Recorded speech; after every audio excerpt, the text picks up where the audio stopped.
ایمان کی قوت. ڈرو مسلمان، سہما ہوا مسلمان. یہ کبھی امریکہ کے پیچھے بھاگتا ہے، کبھی یورپ کے پیچھے بھاگتا ہے، کبھی ادھر جاتا ہے، کبھی ادھر جاتا ہے. اپنی دنیا آپ پیدا کر اگر زندوں میں ہے. سر آدم ہے ضمیر کن، فقہ ہے زندگی. جب ایمان کی طاقت پیدا ہوتی ہے، جب قوت پیدا ہوتی ہے، پھر انسان کے اخلاق سمر جاتے ہیں. پھر اس کا نظریہ سیدھا اللہ رسول کی ذات پر جا کے کھڑا ہوتا ہے. جنہیں آزمایا گیا تھا حضرت ابو بصیر رضی اللہ تعالیٰ. ہمیں تو تھوڑا سا جھٹکا لگ جائے نا مذہب کا، تھوڑا سا لوگ دین کی طرف آتے ہیں، اس میں نا تھوڑی تکلیف ہے. صحیح بخاری کی حدیث، اس میں تکلیف ہے، سچ کہہ رہا ہوں. صحیح بخاری کی حدیث ہے. ایک صحابی نے کہا تھا حضور میں آپ سے پیار کرتا ہوں. نبی پاک نے فرمایا اچھی طرح سوچ لے. میں سوڑیا نہیں پیار ہے. فرمایا چل پھر سوچ لے. حضور بڑا پیار. میں سوچ لے. کہا محبوبہ بڑا پیار ہے. نبی پاک نے فرمایا پھر تیاری کر لے.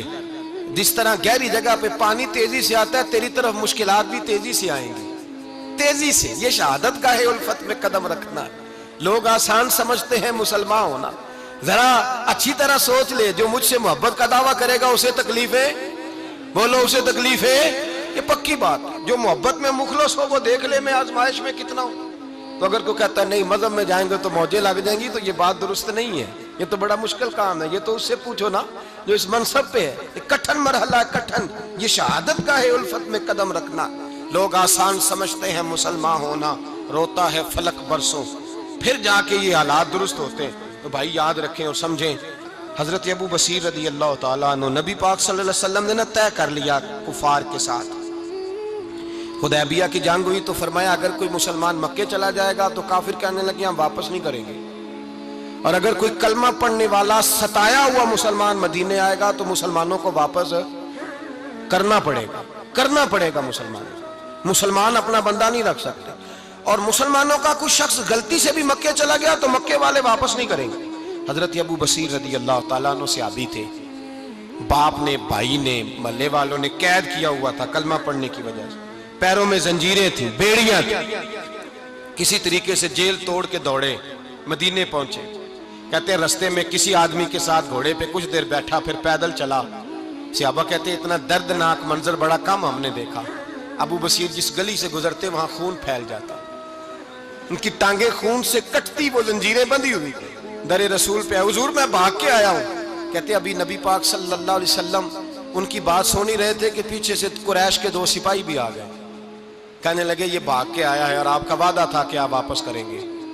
چشم زدن میں ذرا سوچنا، چشم زدن میں تھوڑی دیر کے لیے غور کرنا کہ ہمیں ہمارا استاد، ہمارا پیر دھتکار دے کہ جا دوڑ جا، تو کہتے ہیں بسم اللہ جناب یہ جا رہے ہیں. ایمان کی پختگی دیکھیں. اس نے تو ہمیں نکال ہی دیا جی. وہ کیسا بندہ ہے. یہاں تو کسی کے یہاں کوئی فاتحہ پڑھنے نہ جائے تو لوگ بگڑ جاتے ہیں. کہتے ہیں اس نے سلام نہیں لی، فاتحہ نہیں پڑھی، بس ختم، اس کو احساس ہی نہیں. حضرت سیدنا ابو بصیر سامنے کھڑے، سامنے 2 سپاہی آ گئے. ذرا دیکھیے ایمان کی پختگی، ایمان، یقین اور استقامت. امام بہقی نے دلائل کے اندر لکھا ہے، فرماتے ہیں نبی کریم صلی اللہ علیہ وسلم نے ان کی طرف دیکھا تو حضور کی مقدس آنکھیں آنسوؤں سے بھر گئیں. حضور نے فرمایا ابو بصیر تیری تکلیف مجھے نظر آ رہی ہے، پر میں نے وعدہ کیا ہوا ہے.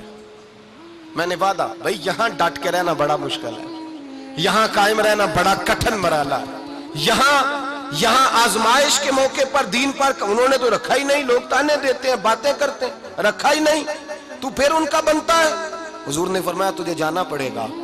صحابہ کہتے ہیں پورے مدینے میں ایسے تھا جیسے سوگ کا سما ہو. جب وہ 2 سپاہی حضرت ابو بصیر کو پکڑ کے لے جا رہے تھے تو وہ پلٹ پلٹ کے پیچھے دیکھتے تھے، پلٹ پلٹ. پیروں میں خون ہے، آنکھیں آنسوؤں سے بھری ہوئی. فرماتے ہیں جب وہ پلٹ رہے تھے تو مدینے کی گلیاں بھی رو رہی تھیں. میرے نبی پاک جب وہ آنکھوں سے اوجھل ہو گئے تو حضور بیٹھ گئے زمین پہ. نبی پاک نے رونا شروع کر دیا. فرمایا اللہ تو نے اس شخص کی مدد فرمانی ہے، اس پر کرم کرنا ہے، اللہ اس کا خیال فرمانا. اس کے لیے دعا کی. حضور روئے. حضرت ابو بصیر باہر نکلے تو وہ جو کافر تھے نا وہ کہنے لگے تو بڑا بنتا تھا ان کا، انہوں نے تجھے رکھا نہیں، تجھے رکھا بھی نہیں. تو حضرت ابو بصیر نے تھپڑ مارا منہ پہ. کہنے لگے میں وہ نہیں جو تھوڑی سی بات سے بدل جاؤں. ایمان، یقین اور استقامت کی دولت ملی ہوئی ہے. آپ فرمانے لگے میرا تو ایمان اور پختہ ہو گیا ہے کہ میرا نبی اپنے وعدوں کا بڑا پابند ہے. میرا رسول اپنے وعدوں کا بڑا پابند ہے۔ حضرت ابو بصیر کہتے ہیں مدینے کی سرحد گزر گئی تو میں نے کھینچی تلوار ان میں سے ایک سپاہی، اب آؤ میرے مقابلے میں جس نے آنا ہے۔ ایک کو مارا، دوسرا بھاگ گیا۔ فرماتے اب میں مکے جا نہیں سکتا تھا، جاؤں گا تو وہ زیادہ ماریں گے، مدینے حضور نے قبول نہ فرمایا۔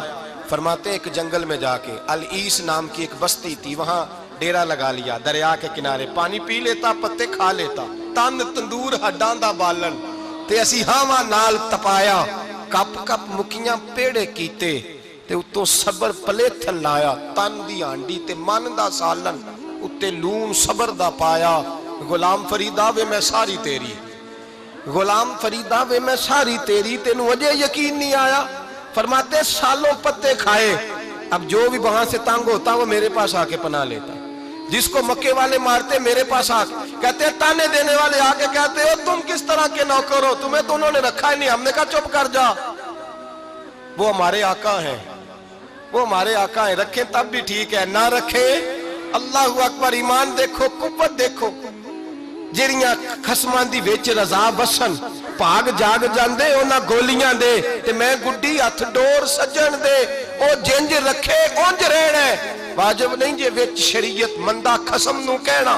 فرمایا بس ٹھیک ہے، جس طرح حضور راضی ویسے ہی ہم راضی۔ حضرت ابو بصیر رضی اللہ تعالیٰ عنہ کے پاس 300 صحابہ کٹھے ہو گئے، 300۔ حضرت ابو بصیر جب مدینے کی سرحد سے گزر رہے تھے نا تو نبی پاک نے ایک آواز دی تھی، فرمایا ابو بصیر ایک وقت آئے گا کہ میرا پیغام تجھ تک پہنچے گا، ایک ٹائم آئے گا۔ حضرت ابو بصیر سے جب کوئی کہتا نا کہ زندہ کس بات پہ ہو تو فرمانے لگے مصطفیٰ کے فرمان پہ بڑا یقین ہے، بلاوا آئے گا، مجھے بلاوا، مجھے یقین ہے کہ مجھے بلاوا بڑی ہوئے ہیں، کرم کی جب نظر ہو مدینے کی، مجھے یقین ہے کہ مجھے بلاوا۔ حضرت ابو بصیر رضی اللہ تعالیٰ عنہ فرماتے ہیں کہ وقت گزرتا گیا، 300 لوگ کٹھے ہو گئے۔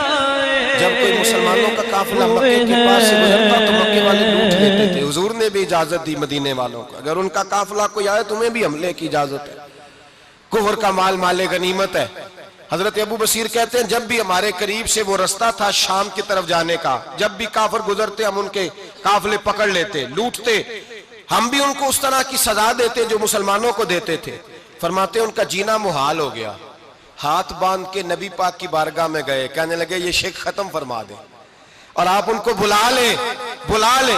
حضرت ابو بصیر فرماتے ہیں میں بوڑھا آدمی تھا، دن بھر میں کام کرتا، محنت کرتا، اس علاقے میں کھیتی باڑی کرتا، جب رات ہوتی تو میں کسی پہاڑ کے ٹیلے پہ بیٹھتا اور مدینے کی جانب منہ کر لیتا اور میں انتظار کرتا بلاوا کب آئے گا، کب حضور کا پیغام آئے گا، میں انتظار کرتا۔ حضرت ابو بصیر رضی اللہ تعالیٰ عنہ بیمار ہو گئے، شدید بیمار، سخت بیمار تھے تو قریش نے شیخ ختم کی۔ حضرت ابو ہریرہ کہتے ہیں نبی پاک نے 2 صحابہ کو رکا دیا، فرمایا جاؤ اسے جا کے کہو آ جائے، اسے کہو آ جائے۔ صحابہ کہتے ہیں ہم پہنچے تو ان کا آخری وقت چل رہا تھا، آخری ہجکیاں تھیں، ایمان اور یقین دیکھو، آخری ہجکیاں۔ لوگ کہتے ابو بصیر وقت آ گیا، وہ کہتے ہیں نہیں ابھی وقت نہیں آیا، وقت تب آئے گا جب نبی پاک کا بلاوا آئے گا۔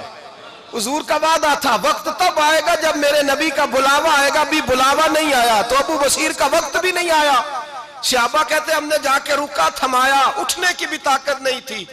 جب حضور کا رکا لیا نا تو دونوں یوں مٹھیاں بند کر لی، گویا جھوم جھوم کے نعرے لگانے لگے آؤ دیکھو میرے نبی کے وعدے کتنے سچے ہیں، آؤ دیکھو حضور کے وعدے۔ چومتے حضور کا نامہ سر پہ رکھتے، سینے سے لگاتے اور کہتے ہیں پھر بلند آواز سے کلمہ پڑھنے لگے، کہنے لگے حضور میں حاضر ہوا، یا رسول اللہ میں آیا، کہتے بلند آواز سے کلمہ پڑھا اور ان کی روح پرواز کر گئی، ان کی روح پرواز کر گئی۔ نبی رحمت صلی اللہ علیہ وسلم کے غلاموں کا یقین، اعتماد اتنے اعلیٰ درجے کا، کمزور مسلمان، دائیں بائیں دیکھتا مسلمان، کفر کے وعدوں پر اعتبار کرتا، یہودی عیسائی اور سکھ کے وعدوں پر اعتبار کرتا، دنیا دار ٹھگ اور چور کے وعدوں پر اعتبار کرتا، یہ رب کریم کے وعدے پر اعتبار نہیں کرتا۔